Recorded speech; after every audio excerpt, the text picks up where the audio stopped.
बड़ी नुमानी का कफन भी मैला नहीं हुआ था कि सारे खानदान को शुजात मामू की दूसरी शादी की फिक्र डसने लगी। उठते बैठते दुल्हन तलाश की जाने लगी। जब कभी बीवियां खाने पीने से निमट कर बेटों की परी या बेटियों का जहेज टांगने बैठती तो मामू के लिए दुल्हन तजवीज की जाने लगती।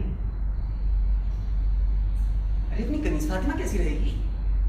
अभी घास तो नहीं खा गई हो? कनीज फातिमा की सास ने सुन लिया तो नाक चोटी काट कर हथेली पर रख देंगी। जवान बेटे की मैयत उठते ही वो बहू के गिर कुंडल डाल के बैठ गई। वो दिन और आज का दिन दहलीज से कदम न उतारने दिया। निगोड़ी का महके में कोई मरा जीता होता तो कहीं आना जाना हो भी जाता। अबे सज्जन भैया को क्या कुंवारी नहीं मिलेगी जो झूठ पित्तल चाटेंगे? लोग बेटियां थाल में सजा के देने को तैयार हैं। 40 की तो लगते भी नहीं। असली खान ओए बुआ, खुदा खैर करे, पूरे 10 साल लग रही हो। अल्लाह के खाली के महीने में पूरे 50 भर के। अल्लाह बेचारी इम्तियाजी वो बोल के बचताई। शुजात मामू की 5 बहनें एक तरफ और वो निगोड़ी एक तरफ, और माशाल्लाह से 5 बहनों की ज़बानें बस कंधों पर पड़ी। ये गज़गज़ कोई मुचेटा हो जाता तो बस 5 मोर्चा बांध के डट जाते। फिर मजाल है कोई मुगलानी पठानी तब मैदान में टिक जाए। शेखानियों सईदानियों की तो बात ही ना पूछिए। बड़ी बड़ी दिल कूदे वालियों के छक्के छूट जाते थे।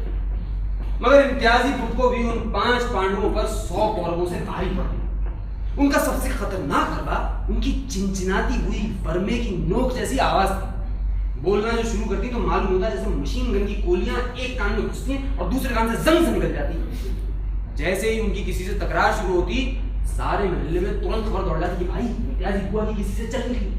और बीवियां कोठे लांगती, छज्जे फलांगती, दंगल की जाने हल्ला बोलती। मगर आज इम्तियाजी बुप्पो की उन 5 बहनों ने वोट टांग ली कि गरीब नक्को बन गए।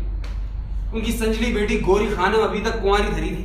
36वां साल छाती पर सवार था, मगर कहीं नसीबा खुलने के आसार नजर नहीं आ रहे थे। कुंवारे मिलते नहीं, ब्याह रंगे नहीं होते। पहले जमाने में तो हर मर्द 3-4 डॉक्टरों को ठिकाने लगा देता था, मगर जिस दिन से कमबख्त अस्पताल डॉक्टर पैदा हुए हैं बीवियों ने मरने की कसम खा ली है। जिसको देखो आखिरत की बोरी समेटने पर तुली हुई है। बड़ी नुमानी की बीमारी के दिनों में ही इन्होंने हिसाब लगा लिया। मगर इनके फरिश्तों को भी खबर न थी कि 2 हाजू के लिए भी कुएं में बांस डालने पड़ेंगे। शुजात मामू की उम्र का मसला बड़ी नाजुक सूरत इख्तियार कर लिया। कमर आरा और नूर खाला के लिए तो वो भी लड़का ही थे, इसीलिए तो हमारे हॉल के वो बरसों की गिनती में बार बार घपला डाल देती, क्योंकि उनकी उम्र का पता लग जाने से खुद खालाओं की उम्र पर शय पड़ती। लिहाजा 5 बहनें बिल्कुल मुख्तलिफ सम से हमलावर हुई और उन्होंने इम्तियाजी बुप्पो के नवाज दामाद का जिक्र छेड़ दिया, जिसका तस्करा उनकी दुखती रख था क्योंकि वो उनकी नवासी पर सौत ले आया। मगर इम्तियाजी बुप्पो भी खरी मुगलानी थी, जिनके वालिद शाही फौज में बरकंदाज थे। वो कहाँ मार खाने वालियों में से थी। झट पैंतरा बदलकर वार खाली दिया और शहजादी बेगम की पोती पर तुम पड़ी, जो खुले बंदों खानदान की नाक कटवा रही थी, क्योंकि वो रोज डोली में बैठकर धमकोट के स्कूल में पढ़ने जाया था। उस जमाने में पढ़ने जाना ऐसा ही भयानक तस्वीर किया जाता था जैसे फिल्मों में आजकल कोई नाचने गाने लगे। शुजात मामू बड़े माकूल आदमी थे, निहायत सुथरा नक्शा, छरीला बदन, दरमियाना कद। इम्तियाजी बुप्पो के कोई उनकी उम्र होगी अच्छी खासी कोई, मगर आज तक उनके सर में किसी ने सफेद बाल नहीं किया। इसलिए ये अंदाजा लगाना मुश्किल है कि खिजाब लगाना कब शुरू किया। देखने में बिल्कुल जवान लगते थे, बाकी 40 के नहीं जचते थे। जब उन पर पैगामात की बहुत जोर की बारिश हुई तो उन्होंने सब मामला बहनों के सुपुर्द कर दिया। बस इतना कहा कि मैं देखो लौंडिया इतनी छिचोरी ना हो कि मेरी बेटी लगे और ना इतनी बुढ़ी हो कि मेरी माँ लगे। बड़ी धूम मची और आखिरकार पूरा रुखसाना बेगम के नाम पर। ओए क्या खौफियाता हुआ ना।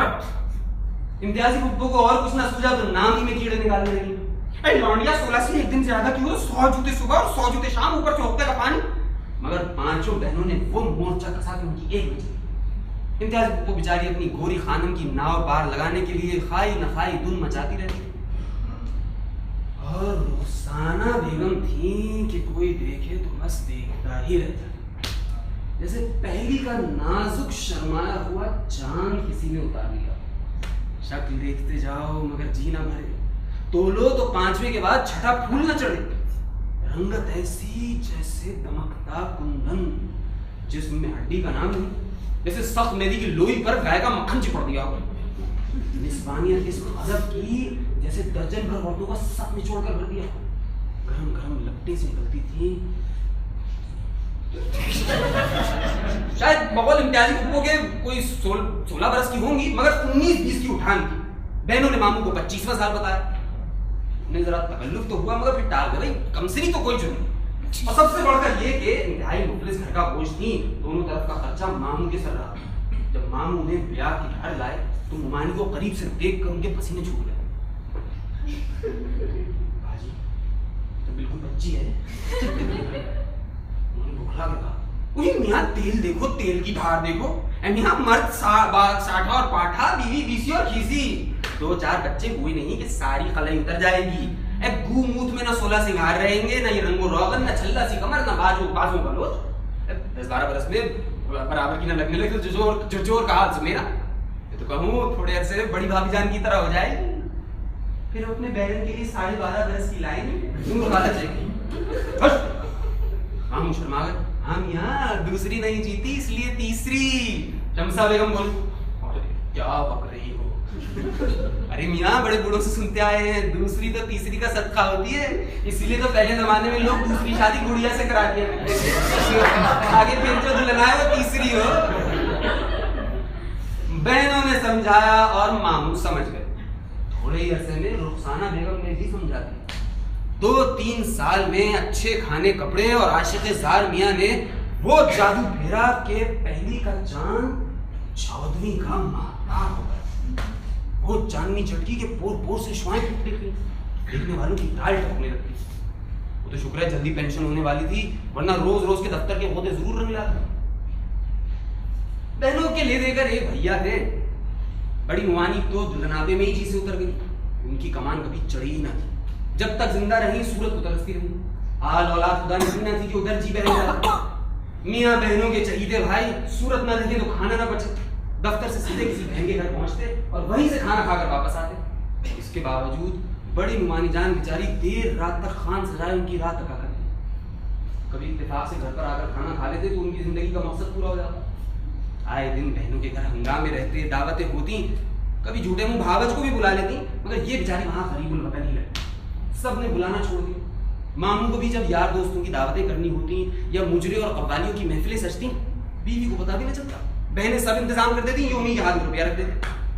फिर एक दिन बड़ी मुमानी जान को किसी ने राय दी कि शौहर को काबू करने का एक ही तरीका है, उसे ऐसे खाने खिलाओ कि दूसरे घर का निवारण को न लगे। बस जी, बड़ी मुमानी जान ने खाना पकाने की किताबें मंगा ली। लहसुन की खीर, बादाम के गुलगुले, दम का मुर्ग और मछली के कबाब बनाकर मामू को खिलाए, जिन्हें खाकर उन्होंने फैसला किया कि वो उन्हें जहर देकर मारना चाहते। बड़ी मुमानी जान बेचारी खून थूक थूक कर मर गई। मगर नई नवेली का जादू तो आते ही सर चढ़कर बोलने लगा। न कहीं आने के रहे, न कहीं जाने के, न किसी का आना भाई, बस मियाँ हैं और बीवी। कैसा बागो बहार सा भाई, पलक झपकते में खुर्रे बांध की तरह बेरहम हो गया। दुनिया उजाड़ हो गई। आप अपने पाँव पर कुल्हाड़ी मारी, गोरी खानम से ब्याह करा दिया होता तो भैया साहब मरकत में हो जाती। ए भाभी, कब तक भैया को आंचल से बांधे रखोगी? भाई मर्द जात है, कोई झंडलना नहीं कि हरदम कूले से लगाए बैठी हो। लाख लाख ताने दिए जाते, मगर बीवी है कि खी हंस रही है और मियाँ काट के उल्लू गिगियाए जाते हैं। भाई अपनी जोरू है, कोई पड़ोसी की नहीं कि बस तके जा रहे हैं नजर बट्टू की तरह। मामू वो मामू ही ना रहे। अजीब कैसी कव्वालियां और कहाँ के मुजरे, बस बीवी तिगनी का नाच नचा रही है और आप नाच रहे थे। तो बस 2-4 दिन के चोचले हैं, पाँव भारी हुआ नहीं कि सारा दुल्हन आपा उतर जाएगा। एक ना एक दिन तो भैया का जी भरेगा ही। दिलों को तसल्ली दी गई। अल्लाह अल्लाह करके रुखसाना मुआनी का पैर भारी हुआ तो अल्लाह तौबा, है ना उल्टियां ना तबीयत मांदी, चेहरे पर और 4 चांद खिलौते। मजाल है जो सी आलकस आ जाए, वही शोखियां और अंदाजे माशुखाना जो नई नवेली दुल्हनों के हुआ करते हैं। और मामू का तो बस नहीं चलता कि उनको उठा के पलकों में छुपा ले, दिल निकाल कर कदमों में डाल देते। जी से उतरने के बजाय वो तो दिमाग पर भी छा गई। भाई पूरे दिनों में भी रुखसाना मुआनी के हुस्न को गहन न लगा। जिस्म फैलता गया मगर चांद धमकता रहा। न आंखों के गिर्द हल्के, न पैरों पे सूजन, न चलने फिरने में कोई तकलीफ। जाते के बाद चट से खड़ी हो गई। मजाल है जो कमर बाल बराबर भी मोटी हुई हो, वही कमालियों जैसा लचकदार जिस्म।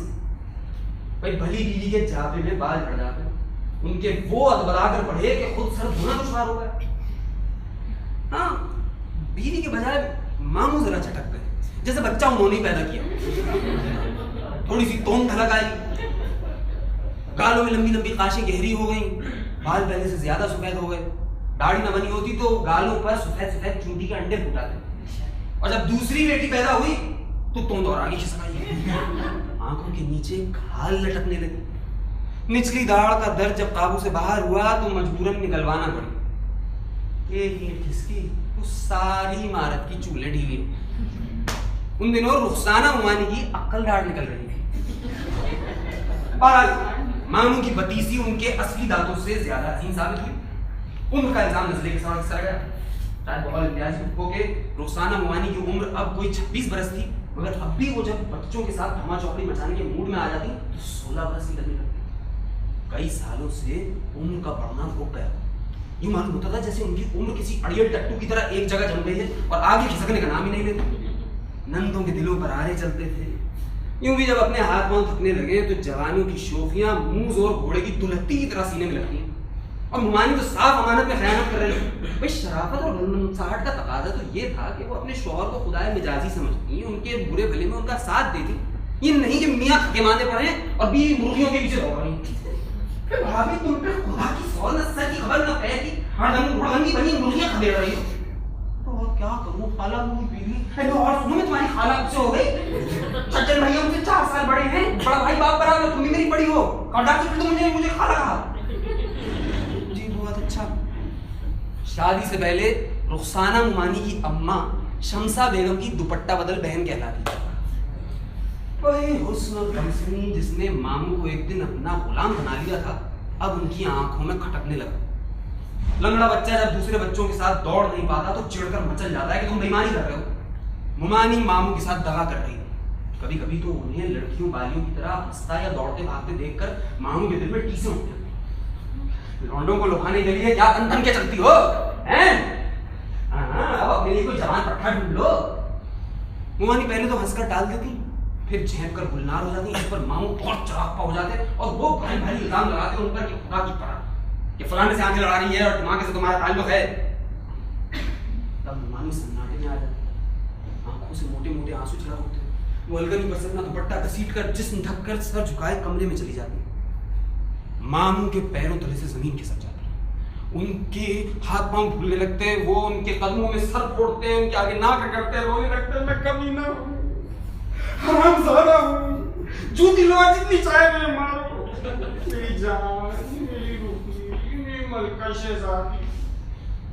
मुमानी जान उनके गले में अपनी रुपैली बाहें डालकर घूर रोती, तुम्हारा आशिक़ ज़ादू मेरी जान, रश्क और हसद से जल जल कर खाक हो जाता हूँ। तुम तो नन्हे को गोद में लेती तो मेरा खून खोलने लगता है, जिस तरह खाली का गला घूम। मुझे माफ कर दो मेरी जान। मुमानी झट माफ कर देती, इतना माफ कर देती कि मामू की आंखों के गिर्द हल्के और कूदे हो जाते और वो बड़ी देर तक थके हुए खच्चर की तरह हाँपा कर।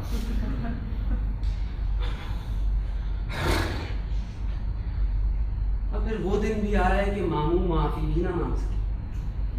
वो कई दिन बीमार नाराज पड़े रहते। बहनों की उम्मीदें बन गई, भैया जानबूझकर भाभी को थोड़ा थोड़ा कर मार रहे हैं। अब कोई दिन जाता है कि रोज रोज की दांता के रंग लाएगी। हमारी बेचारी घंटों छुप छुप कर आंसू बहाती, बड़ी बड़ी आंखों में लाल लाल डोरे और कयामत ढाने लगे। सुता हुआ जर्द चेहरा जैसे किसी बेईमान सुनार ने चांदी की मिलावट बढ़ा दी है सोने। फीके फीके होंठ, माथे पर उलझी सी एक बारफ्ता लट, देखने वाले कलेजा थाम कर रह जाते थे। हुमायूं के हुस्न सोगवार को देखकर मामू के कंधे और ढलक जाते, आंखों की वीरानी बढ़ जाती। एक बेल होती है, अमर बेल, हरे हरे सपोलिये जैसे डंठल, इसकी जड़ नहीं होती। ये बेल किसी भी सरसब्ज पेड़ पर डाल दी जाए तो उस पेड़ का रस चूसकर ये बेल फलती फूलती है। जितनी ये बेल फैलती है उतना ही वो पेड़ सूखता जाता है। तो साहब जूं जूं रुखसाना मुमानी के चमन खिलते जाते थे, मामू सूखते जाते थे। बहनें सर जोड़कर फुसर फुसर करती, आए दिन की मामू की गिरती हुई सेहत को देखकर उनका कलेजा मुंह आता था, बिल्कुल झरकट गए थे। बवासीर की शिकायत तो पहले ही थी, नज़ला अलग अज़ाब जान हो गया। डॉक्टर ने कहा खिजाब कतई मुवाफिक नहीं, मजबूरन मेहंदी लगाने लगे। उधर रोसाना उमानी बेचारी हर एक से बाल सफेद करने के नुस्खे पूछती फिरती। किसी ने कहा कि भाई अगर खुशबूदार तेल सर में डालो तो बाल सफेद हो जाएंगे। दुखिया ने इत्र सर में झोंक लिया। जब शमामतुल अंबर की मदहोश उन खुशबू की लपटें मामू की नाक में पहुंची तो वो खलीज है उन्होंने मुमानी पर लगाए कि अगर बच्चों का ख्याल न होता तो वो कुएं में कूद जाती। उनके बाल सफेद होने के बजाय और ज्यादा चमकदार और मुलायम होकर डसने लगे। और मामू ने मुमानी की जवानी तोड़ के लिए तिब्बे यूनानी की माजूने मुखियात कुश्ते और तेल इस्तेमाल कर डाले। थोड़े दिन के लिए उनकी भागती हुई जवानी थम गई, पागपन लौट आया। मगर मुमानी खुदरो पौधा थी, कभी किसी ने बारीकियां ना समझाई। 28 बरस की थी मगर 18 बरस जैसी नातजुर्बेकारी और अल्लाहपन था। भाई मोटर ज्यादा चलाओ तो इंजन जल जाता है। वही हाल बेचारे मामू का हुआ। जब दवाइयों का रद्द-ए-अमल शुरू हुआ तो मामू एक साथ ढह गए, एक साथ बुढ़ापा टूट पड़ा। अगर वो दिल और दिमाग को इस तरह न थकाते तो यूं 60 बरस की उम्र में लुटियाना डूब जाती। अब वो अपनी उम्र से भी ज्यादा लगने लगे। हकीम डॉक्टर जवाब दे चुके थे, बहनें सर जोड़कर गुजर करती, परेशान होती। दुनिया ने जवान रहने के तो हजारों नुस्खे इजाद किए, कबल अज़ वक्त बूढ़ा होने की कोई दवा नहीं जो भाग्य को खिला दी जाती। जरूर उन पर कोई सदाबहार किस्म का जिन या पीर मर्द आशिक था। अभी तो उनकी जवानी किसी तौर पर टलने का नाम न लेती थी।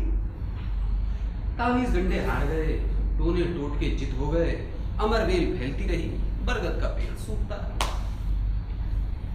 तस्वीर हो तो कोई फाड़ दे, मुजस्समा हो तो पटख कर चकना चूर कर दे, मगर जब अल्लाह के हाथों का बनाया हुआ मिट्टी का पुतला हसीन भी हो और जिंदा भी और उसकी हर सांस से जवानी की गर्मी महक रही हो, तब कुछ बस नहीं चलता।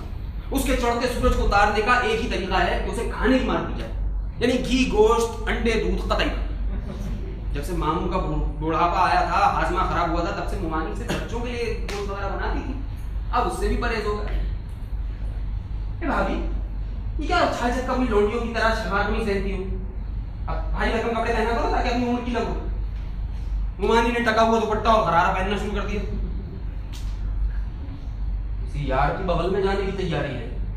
मामू ने कचोके दिए, मुमानी बेचारी कपड़ों से भी ख्वाब खाने लगी। भाभी क्या एक आध वक्त की नमाज पढ़ती हो? 5 वक्त की आदत डालो। उन्होंने 5 वक्त की नमाज पढ़ना शुरू कर दी। जब से मामू की नींद बूढ़ी और नखलीली हुई थी, तहज्जुद के वक्त जागना पड़ता था। मेरे मामले का ना फिर पड़ गई हो। दुबली पतली तो पहले ही थी, रोज रोज की दानता किलकिल से और भी धान पान हो गई। घी गोश्त से परहेज हुआ तो रंग और निखर आया। जिल्द ऐसी शफाफ हो गई कि मालूम होता था कोई दम में बिल्लोर की तरह आर पार नजर आने लगे। पहले देखने वालों की राल टपकती थी, अब उन्हें देखकर उनके कदमों में सर पटकने की तमन्ना जाने लगी। जब कभी वो नमाज फजर के बाद कुरान मजीद की तिलावत करती, उनके चेहरे पर हजरत फातिमा का तकद्दुस और बीबी मरियम की पाकीज़गी तारी हो जाती, और भी ज्यादा कुंवारी और कमसिन लगने लगती। उधर मामू की खबर और खास खिसकाती। वो मुंह भर भर के उन्हें कोसने और गालियां देते कि भांजों भतीजों के बाद अब जिन्नों और फरिश्तों को बरकला रही है। चिल्ले खींच खींच कर जिन काबू में कर लिए हैं, उनसे जादू की बोटियां मंगा कर खाती है। खिजाब के बाद अब मेहंदी भी उन्हें आंखें दुखाने लगी थी। वैसे भी मेहंदी से उन्हें घिन आने लगी थी, क्योंकि मेहंदी जब लगाती मुमानी उनके सर में तो बावजूद एहतियात के इनके हाथों में भी शम्मे लौ देने लगती। उन हाथों को देखकर उन्हें ऐसा महसूस होता था कि मेहंदी में नहीं, मेरे खून में हाथ रंगे। उन्हें हाथ जिन्हें कभी वो चमेली की मुंह बंद कलियां कहकर चूमा करते थे, आंखों से लगाते थे, अब शिकरे के खूंखार पंजों की तरह उनकी आंखों में घुसे आते थे। जितना जितना वो मुमानी की मुंडिया को जमीन पर खींचते, वो संदल की तरह महकते। मैंने घर से तरमाल तैयार करके ला दूं कि कहीं भावज खाने में जहर न खिला रही, अपने सामने बिठाकर हाथ से खिला दूं। मगर उससे मामू का हाल और पतला हो गया। पुरानी बवासीर की शिकायत ने वो जोर पकड़ा कि रहा सा खून भी निचोड़ गया। अभी तक उस नामुराद पुश्ते का असर बाकी था जो पिछले जाड़ों में मुरादाबाद के नामी गिरामी हकीम से नुस्खा लेकर कई 100 की लागत से तैयार करवाया था। नुस्खा निहायत शाही किस्म का था, जिसे कोई मुर्दा खा लेता तो तन तना कर खड़ा हो जाता। मगर मामू गोंदनी की तरह फोड़ों से लग गए। दुखिया मुमानी बेचारी सैकड़ों बार घी को पानी से धोती, उसमें गंधक और दवाएं कूट छान कर मिलाती, घड़ियों मरहम थोपा जाता, खून पीप धोती। इनमें से कुछ थोड़े नासूर बन गए थे और आहिस्ता आहिस्ता मामू को निगल गए। तो फिर एक दिन तो देरी हो गया। मामू बेचारे बहुत कमजोर हो गए थे। बहनें बैठी भावच का दुखड़ा रो रही थी कि अचानक बड़े दिन बाद मुज्जी बुढ़िया आंगन की। पहले तो वो मामू को नाना जान समझकर उनसे फ्लर्ट करने लगी। नाना जान इस जमाने में उस बुढ़िया पर बड़े मेहरबान रह चुके थे। बुढ़िया नामराज की मारी गई थी। अरे नाना जान को हमारे 20 बरस गुजर चुके थे और वो अभी तक अपनी चीपड़ भरी आंखों में पुराने ख्वाब जगाने पर मुझसे थी। बड़ी ले के बाद जब मामू का असली मकाम उसे पता चला तो बड़ी मुमानी जान का थोड़ा ले बैठी। हाय हाय, क्या बुढ़ापे में दवा ले गई। फिर अचानक उसकी नजर रुखसाना मुमानी पर जा गई। वो सहन में बैठी कबूतरों को दाना डाल रही थी। अजब प्यारे अंदाज से वो सर निवड़ाए बैठी थी जैसे तस्वीर खिंचवा रही। कबूतर उनकी बिल्लोरी हथेली को गुदगुदा रहे थे और वो बेख्तियार हंस रही थी। हाय मर गई। बुढ़िया ने अपना चपाती जैसा सीना पूछा। उसके बाद लड़की की तरफ हवा में बलाएं लेकर 10 उंगलियां चढ़ माथे पर चटकाई। अरे मैं तो कहूँ चांद का सा टुकड़ा है। बिटिया तो बिल्कुल चांद का टुकड़ा है। मैं कहूँ मीठा बरस लगा है। मियां सौदागरों का मंझला बेटा विलायत पास करके आया है। अल्लाह कसम चांद सूरज की जोड़ी रहेगी। पहले तो किसी को शक ही ना हुआ कि बुढ़िया नामराज क्या बकवास कर रही थी। सौदागरों का मंझला बेटा जो विलायत पास था सबकी निगाहों में था। किसी को शुबा तक न गुजरा कि नाशुदनी फतामा रुखसाना मुमानी का रिश्ता लगाने की ताक में। इमाम हुसैन की कसम मियां मैं तो कंगनों की जोड़ी लूंगी। बात छेड़ूं। बात जो बाजे हुई और पानी मरा तो जैसे भेड़ों का छत्ता छक गया। चारों तरफ से तोपें दबने लगी। नाशुदनी फतामा हमारे भैया के मर गए। भाभी का रिश्ता लेकर आई। मुझे पीटी को क्या खबर थी। बुढ़ी असली पर पहनती बाहर की तरफ रखती। दरवाजे पर पहुंचकर उसने मामू की पिटी हुई सूरत पर एक मुश्तबा सी नजर डाली। फिर मुमानी की तरफ देखकर कहने लगी चेहरे से तो साफ कुंवारपना टपक रहा है। मामू ने उस दिन कुरान हाथ में लेकर कसम उठा दी कि ये दोनों बच्चे मेरे नहीं पास पड़ोस की मेहरबानियों का फल है जिनसे ये रुखसाना बेगम ताक झांक किया करती। उस रात उन्हें नींद ना आई। वो रोते रहे, कराते रहे, अंगारों पर लौटते रहे। उस रात उन्हें बड़ी मुमानी जान बहुत याद आई। उनके बाल कबल अज़ वक्त पक गए थे। उनकी जवानी, उनका दुल्हनापा आंसुओं में रह गया। मी और पासाई का नमूना, इनके हिस्से का बुढ़ापा भी वो अपने वजूद में समेट कर शरीफ बीवियों की तरह जन्नत को सिधार। आज अगर वो जिंदा होती तो ये दर्द, ये सोजिश, ये सफेद जड़ों वाले मेहंदी लगे बाल, ये रिश्ते नासूर, ये तन्हाई बढ़ जाती। फिर बुढ़ापा उन्हें यूं ना दहलाता। दोनों साथ साथ बूढ़े होते, एक दूसरे के दुख को समझते, एक दूसरे का साथ देते, सहारा बनते। अमर बेल दिन दूनी रात चौगनी फैलती रही। बड़ के पेड़ का तना खोखला हो गया। टहनियां झूल गई, पत्ते झड़ गए। कैसा जहां सोच समा था। मामू की मैयत सहन में बनी सफरी रखी थी। बहनें खड़ी पछाड़े खा रही थी। मामू ने अपनी सारी जायदाद बहनों के नाम हिबा कर दी थी। रुखसाना मुमानी सबसे अलग थलग दर से लगी बैठी थी। सफेद कपड़ों में मलबूस अजीब पुरस्कार ख्वाब सा लग रही थी। कहने वाले कहते हैं ऐसी हसीन और सोमवार बेवा जिंदगी में नहीं देखी। चेहरा पुखरा से नगीने की माने दमक रहा। आंखें रो रो कर मखमूर और बोझल हो रही थी। पुरसे को आने वाले सब कुछ छोड़ छाड़ कर उनको धक्के दे रहे। सबको रह रहकर मरहूम की खुशनसीबी पर रश्क आ रहा। मगर गुमानी पर इंतहाई अफसरदगी तारी थी। खौफ और सरासीमगी से उनका चेहरा ज्वाला हुआ। वो अपने दोनों बच्चों को पहलू में लिए बैठी थी और उनकी बड़ी बहन लग रही थी। वो गुमसुम थी। यूं मालूम होता था जैसे कुदरत के सबसे मशाक फनकार ने अपने बेमिसाल कलम से कोई शाहकार बनाकर सजा दिया।